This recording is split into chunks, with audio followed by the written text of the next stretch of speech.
Good afternoon, everyone. Thank you for joining us for our Wednesday webinar series, Lunch with the Birds. My name is Amanda Duran, and I'm the Program Coordinator for the Ohio Bird Conservation Initiative. For those of you that are joining us for the first time, the Ohio Bird Conservation Initiative is a partnership of about 100 different organizations that support bird conservation in Ohio. And it's through our outreach committee that we're able to bring you these free monthly webinars on a variety of bird and conservation related topics. This month is our first webinar for the year, so I thought I would share with you some of our upcoming topics for this year. Some of the topics we'll be covering are benefits of native plants for birds, nesting birds in the oak openings, bird conservation and agriculture, and wild turkeys. So hopefully some of those topics pique your interest and you'll want to come back and listen to some of those webinars throughout the year. But if you have an idea for another topic that you would like to see, please go ahead and contact me and let me know about that idea. You can either email me at obcicoordinator@gmail.com or give me a call at 614-432-8489. You might also want to check our archive of past webinars, which can be viewed at the site there at the top of your screen, youtube.com/obci1. We've had more than a dozen webinars now on different topics related to birds and conservation. So if there's something that you're interested in and you haven't taken a look at that site yet, go ahead and do that and see if maybe we've already covered it.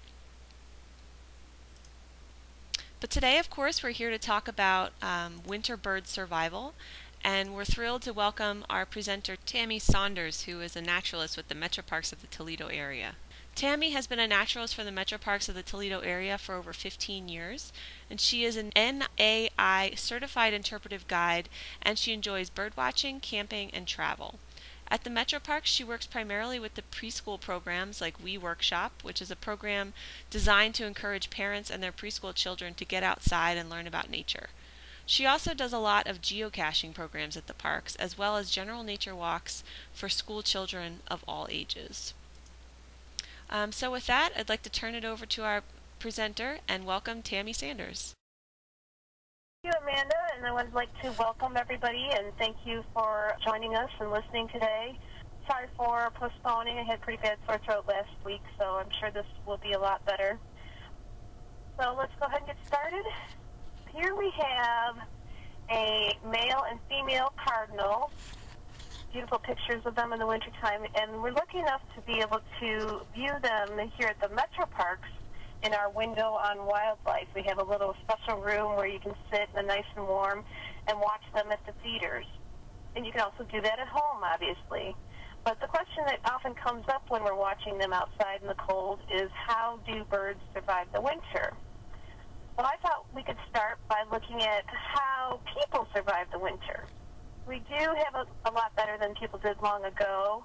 As you can see by this slide, there's kind of an old-fashioned picture of how people used to dress and wear their top hats and have to deal with a lot of winter weather. They probably wore wool, a lot of scarves, but they still had to contend with the cold. And then as you can see here, if you remember from the movie A Christmas Story, often our parents would bundle us up in several layers, so much so that it would be hard to kind of move around. Just like Ralphie's brother here. But nowadays we have it a lot better because we do have a lot of advancements with our clothing, and that is how we survive the winters. We have to add layers, and we have to be able to put on clothes to keep us warm because our skin alone is just not capable of keeping us warm in these sub-zero temperatures that we're getting. So these guys are hikers in Greenland, and obviously it's pretty cold up there, so they have to be extremely protected. So they took their cues from birds, and their clothing, their jackets, are made out of down. So that's why you see these pillowy pockets in their jackets. Those are that's the type of clothing you want if you want to keep extremely warm. You have those down feather jackets that are able to hold in the heat just like they do for the birds. Of course, we've thought a lot about the snowstorms we've had in the past. We've had to deal with power outages, blizzards, wind, all that. Here's just fun pictures from those dorms. But really, we have it pretty good because we're able to stay inside most of the time, stay in front of a warm fire, sipping tea. And if we do want to go out, we just have to layer up with those warm weather clothes. So centuries ago, people noticed that birds disappeared in the winter, and they came up with explanations that were kind of amusing. And so I thought we'd go through some of those interesting ideas that people had long ago about what birds did in the wintertime. How did they survive, and where did they go? So Aristotle is a naturalist and philosopher from ancient Greece. He had some interesting ideas about birds possibly hibernating. Did kind of have a little bit right, because there is a case of a bird that does sort of hibernate, but let's talk a little bit more about some of those crazy ideas that people had. One of the ideas would be that birds fly to the moon. Of course, we know that's not possible because we understand now the atmosphere is just not conducive to birds actually flying to the moon. They're not going to make it very far at all. So they also thought maybe the small birds ride on the backs of the large birds. Of course, birds would love that, wouldn't they, if a little teddy bird was flying on their back as they're flying around. So that was one of the ideas.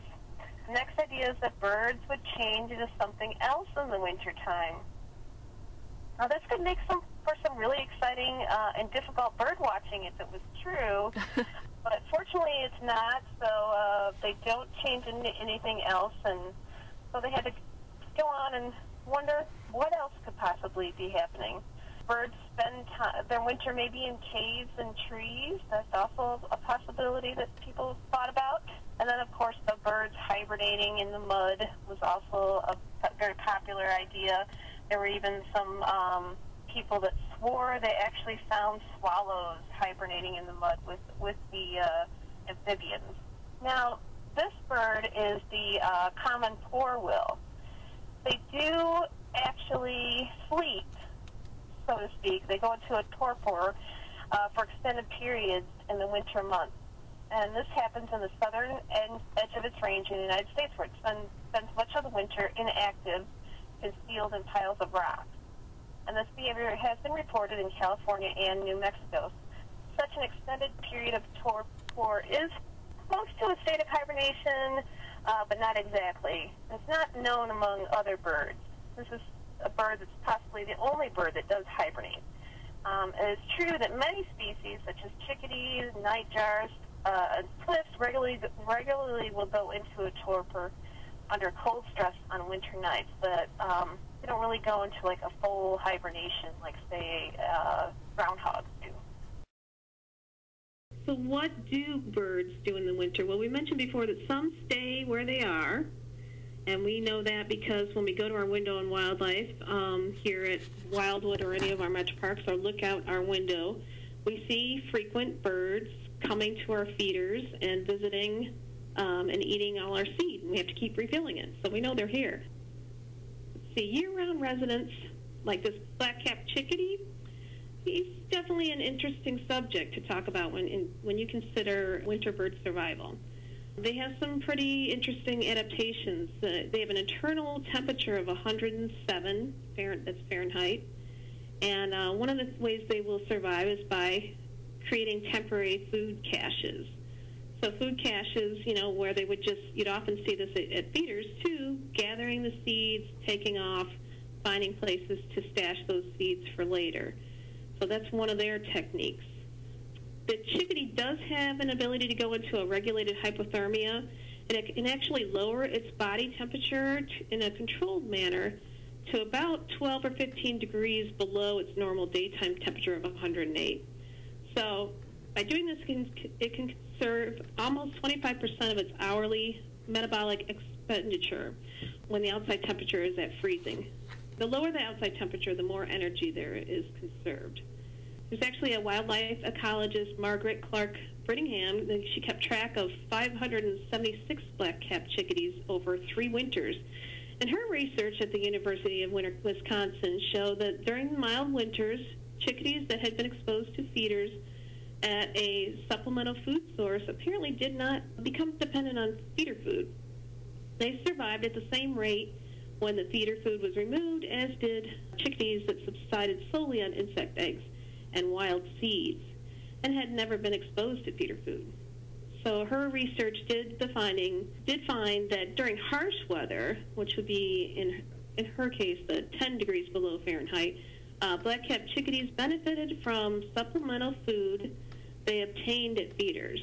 The survival rate of her subjects compared to those birds that obtained less accessible food from the wild nearly doubled when they ate sunflower seeds at feeders.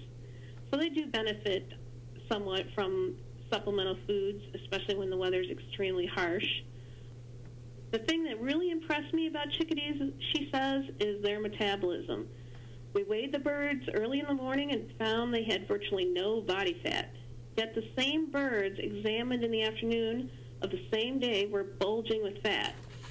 So that ability to gain weight is just, amazing. They can gain weight throughout the day, have that as their store fat for the night if needed. So caching the food and having that extra fat is very helpful for them. And here's another bird that is a famous cacher. I always tell, I do the geocaching, and geocaching is when you hide a box outside in the woods or someplace and people have to find it. Well, I relate it a lot to birds and squirrels because they like caching too, but they just don't use a GPS. They know how to find their caches. So their caches are their seeds. That's their treasure, their hidden treasure. They find any type of seed, and blue jays are particular to acorns, so they're actually a keystone species of oak openings. Without that, keystone means they're, without that species caching those acorns and hiding them, taking them from one area to another, we would not have the oak openings. It just would not exist as it is. Because they don't bite into the acorn like a squirrel does. A squirrel very often makes it sterile because it will bite the acorn. The blue jay, however, will just fly off with the acorn, possibly drop it, and that might be a good thing for us because then that acorn will hopefully grow into a new oak tree. And then the rest of them he can eat. So I guess this one study was done in the fall, found that they cached 3,000 to 5,000 acorns throughout their range. So I thought that was pretty impressive and interesting. Here's another interesting winter bird. They don't really come down here so much. They are more northern. But ruffed grouse, they depend on snow. It's important to have snow for them. Without snow, they probably won't survive because they're using it as a wintertime roost. So they actually dig themselves, bury themselves at night in a soft snowdrift, and that provides an insulating cover. Birds in the south will seek out dense stands of pine trees and things like that to provide protection. But in the north, they will use that snow cave, almost like an igloo, to survive the winter when it gets particularly harsh. The toes of these birds, and by the way, this is from the All About Birds Cornell's site, so I wanted to be able to show you the range of them, so I posted that on there too. But you can always go to their site. They have a lot of really good information with detailed information about each type of bird. But the toes of the ruffed grouse grow projections off the side, and I didn't know this until I did this research, actually, and it's kind of like giving them snowshoes. It makes them look like cones coming off of their feet, but they act as snowshoes by helping them kind of walk on the snow instead of falling deep into the snow. So, I mean, maybe that's how they first decided to make snowshoes. They were watching the grouse. I don't know. But it's kind of an interesting thing. Oh, my word got cut off there, but I think everybody that's familiar with birds has probably seen a golden crowned kinglet.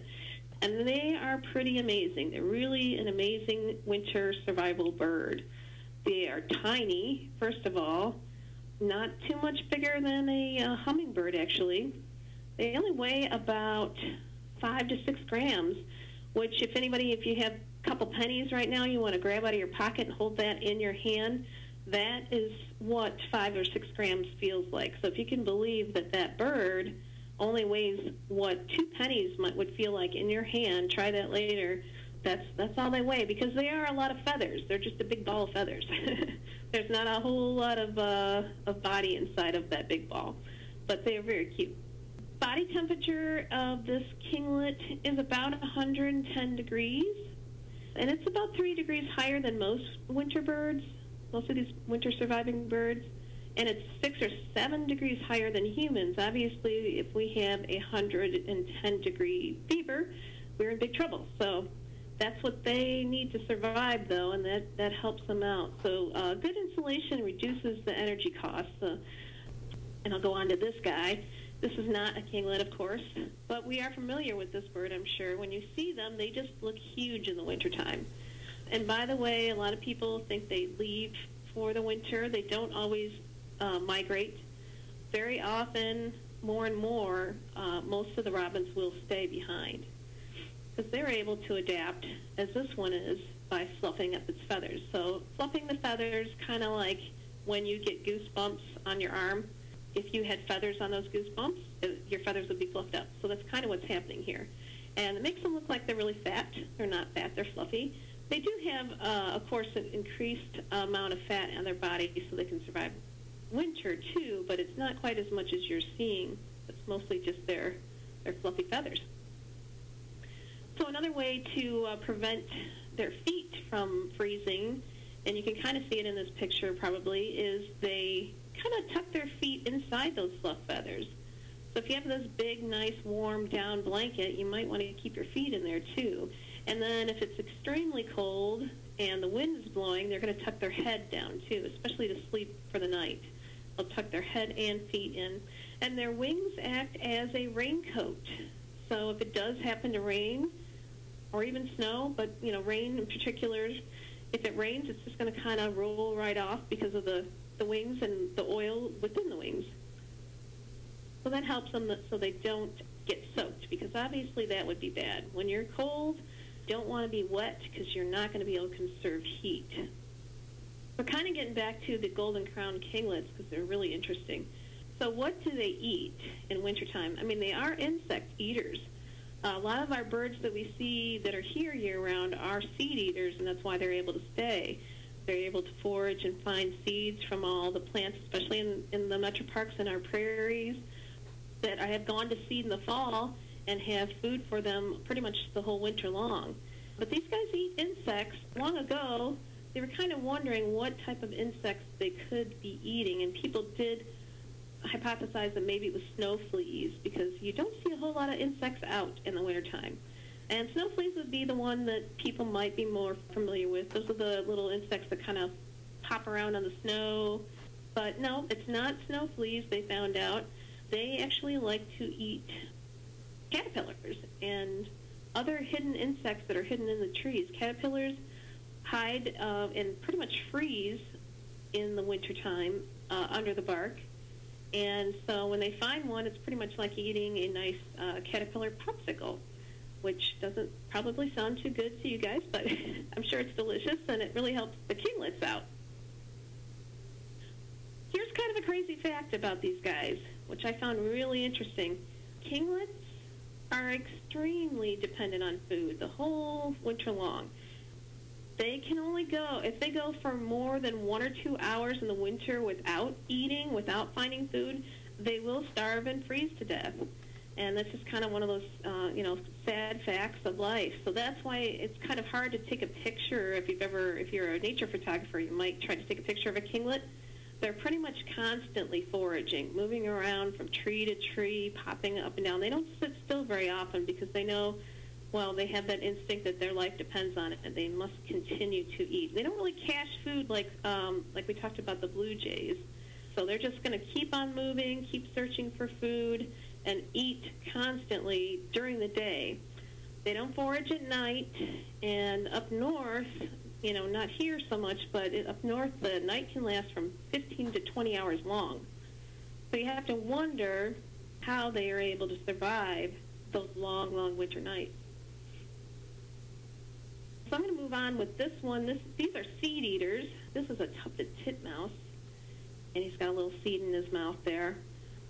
Birds have many adaptations to survive the winter.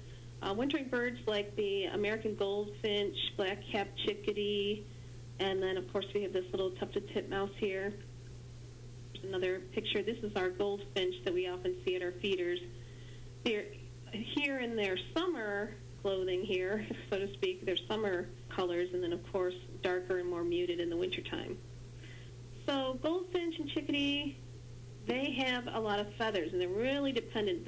They're covered with about 1,000 feathers during the summer, and they double that. They have over 2,000 feathers in the winter.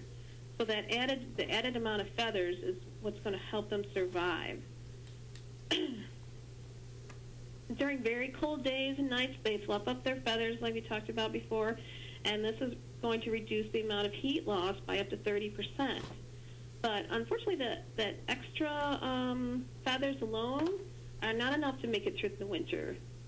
These birds have a very unique circulatory system in their legs, and that helps them cope with cold temperatures.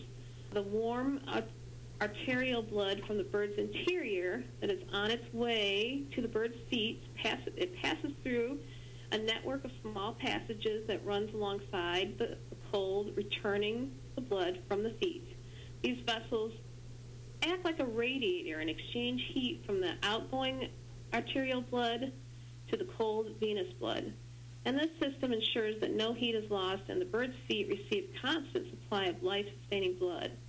And so that's why you can see ducks swimming out in the water when it's freezing cold, and you just wonder how are they doing that, because if I was doing that, it would be freezing. Well, that's how they are able to do that. They have that adaptation. And of course, fat is another important winter weather survival adaptation. Fat acts as an insulator, and in addition to energy reserve. During the day, birds eat to build up fat reserves. On average, a bird can put on 15 to 20% of its body weight in extra fat before it has trouble flying. And there's a point when it gets a little too fat and can't fly, apparently. So there's a stopping point for that. But they don't have the brown fat that we do or mammals do. Instead, they have what's called white fat. So here's a word, thermogenesis. This is just a big fancy word that means shivering. All birds from crows to chickadees continually shiver during cold weather to maintain their core body temperature of about 106 to 109 degrees, depending on the species, of course. So that helps them if they really need to. They just start shivering. That's why we shiver too, but it's extremely important for birds. And then, of course, we all are familiar with owls. We know they're here in the wintertime. I just thought I'd show you 3 pictures. We have these 3 species here in our MetroParks. The first one on the left is our great horned owl. He has the kind of taller ear-looking things. They're actually not ears, though. They're tufts of feathers. The ears are kind of on the side, hidden right to the sides of their eyes, and that helps them hear. And then, of course, to our right, we have the barred owl, and the barred owl has a more rounded face, a lot of barring. That's why they're the barred owl, not barn. And then down below, the screech owls, and we have them in both phases here, the rufous and the gray phase. These are really, very often, the screech owl might be the one you're most familiar with because they are found in urban areas. And you will hear them at night. I do hear them in Sylvania, where I live. They're not as picky, or as their needs are a little different than the bigger owls, so they're able to kind of spread out and live in the neighborhoods. The rufous, by the way, they're harder to see in low light and at night under cloudy conditions, but the feathers contain less melanin, which increase the feather's durability, apparently. And then the dark feathers also dry faster and offer greater insulation, which causes the darker gray phase to have a slightly higher survival rate in harsh climates. Of course, they eat rodents and other small mammals, so they're very important to our ecosystem. We definitely want our owls around as much as possible because I don't know about you guys, but I don't want a ton of rodents running around. So definitely want our owls. Now this guy, yeah, he's not looking too good here. But I thought I would show this picture because very often, especially in the wintertime or even in the spring, people will come to our window on wildlife and they might come across a cardinal that doesn't look like so much like a cardinal anymore. And so what's usually happening here, sometimes it's molting that causes them to lose their feathers, but there's also a possibility that they have a feather mite, kind of like mange. So this is pretty normal for this bird, and usually it grows right back and should have no effect on the survival rate. But if it gets particularly bad and they lose a lot of feathers and the weather is particularly harsh, they could succumb to that. Normally, though, they're fine. The only thing it does possibly cause a problem with is finding a mate because, you know, it's not looking so good right now. So you might have a little trouble attracting a mate, but as soon as the plumage comes back, I'm sure it'll be just fine. What happens, too, by the way, I should mention is the head is a particularly hard area for it to bite you can't bite the mites off of his head. So they tend to scratch with their feet, and that ends up kind of knocking the feathers off of his head. So that's why the head is kind of a more vulnerable area, and you see it like that more often. And then, of course, turkeys, wild turkeys, which we do have at oak openings, and I have even seen a wild turkey or two here at Wildwood. Actually, yeah, last year I think we were seeing them quite often. So, and they do fly. A lot of people don't think they can fly because they're so big, but they absolutely can. They can run up to 25 miles per hour and fly at 55 miles per hour. They're not long distance flyers. They're big, so they have to take shorter trips when they do fly, but they can.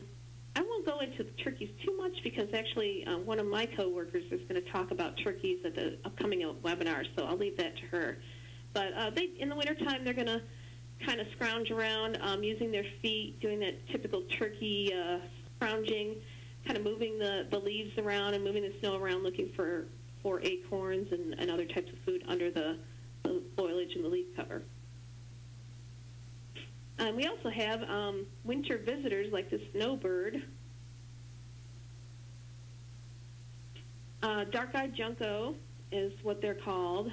We have here on the left is a male dark-eyed junco, and then a female below, and then on the right is the Oregon junco. So dark-eyed juncos, they're one of those birds that have gone through a lot of different name changes. They're commonly called snowbirds because they do suddenly appear at your feeders. Usually around October you might start seeing them, definitely by November, and this is kind of a sign for me when I see them in my yard. I know winter's coming. So depending on how you feel about winter, you might be excited to see them or not. They once thought there were 5 different species. There were several different names, but today all have been reclassified as one species, the dark-eyed junco. And then, of course, the Oregon junco.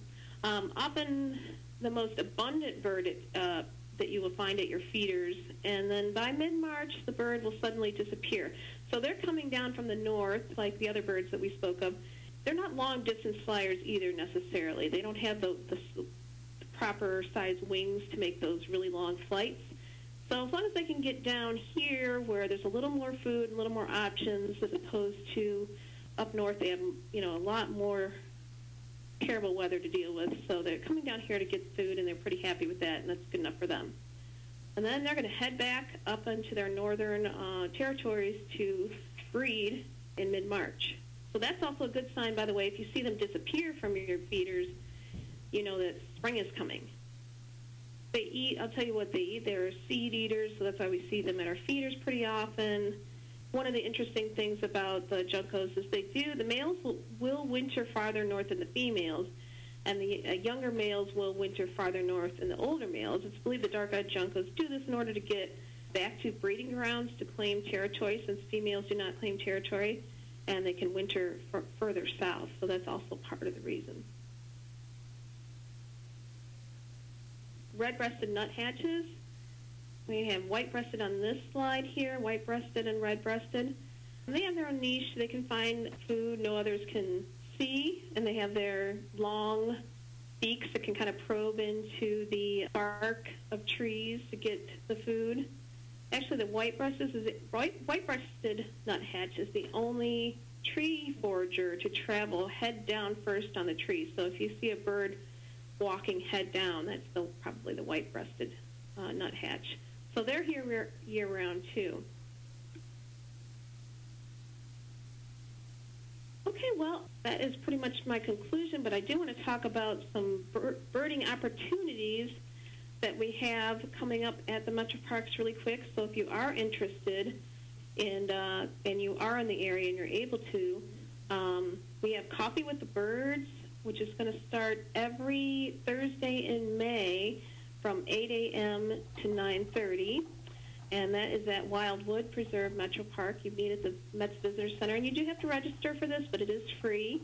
And there's just a little bit of information out there. We do give you a cup of coffee that's really good from Wild Birds Unlimited.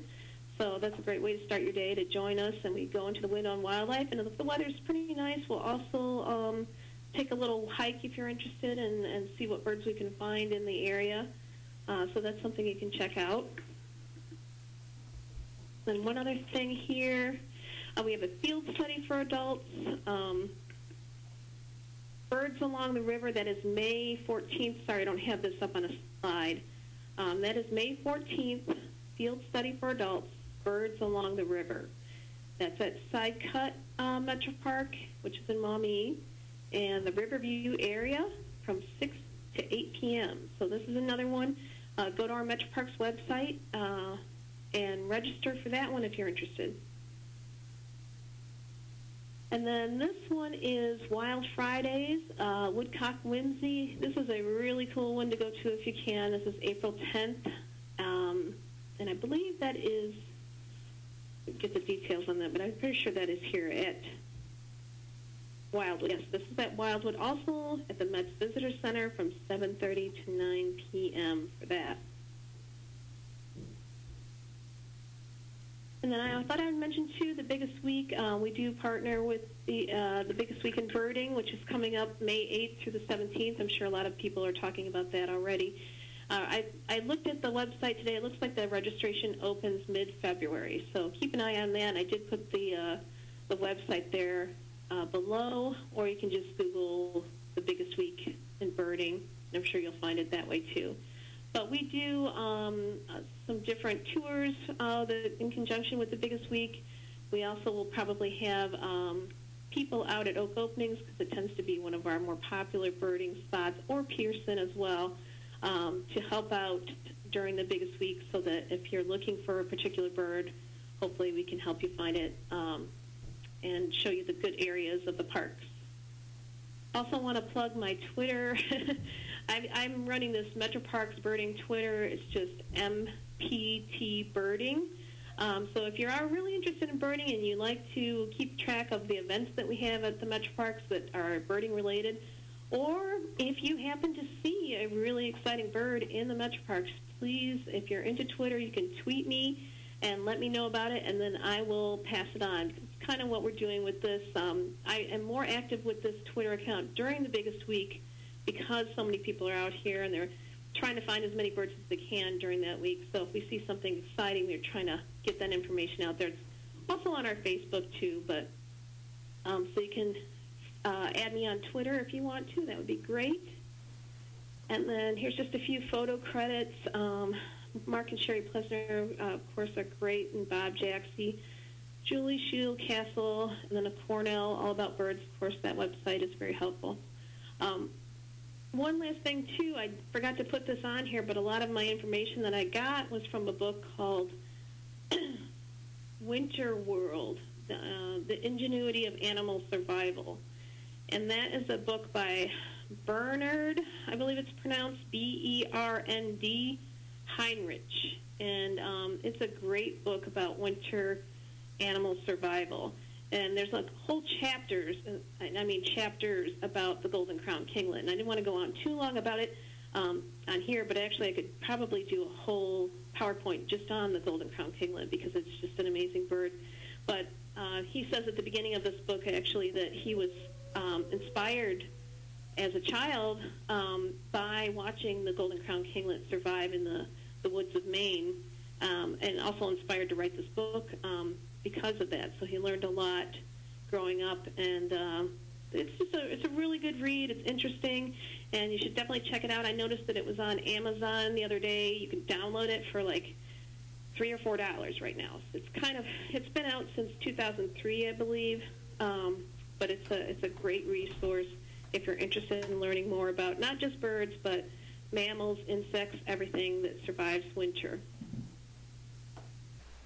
Thanks so much, Tammy. I really enjoyed your presentation. I hope all of our listeners did as well. And if you did enjoy our presentation and would like to come back and join us for next month's webinar, which will be on the ecology and conservation of migratory birds across the full annual life cycle, that will be on Wednesday, February 18th at 12 p.m., presented by Dr. Chris Tonra from The Ohio State University. So for information about that webinar and also all of our past webinars, please visit us online at obcinet.org/lunchwiththebirds.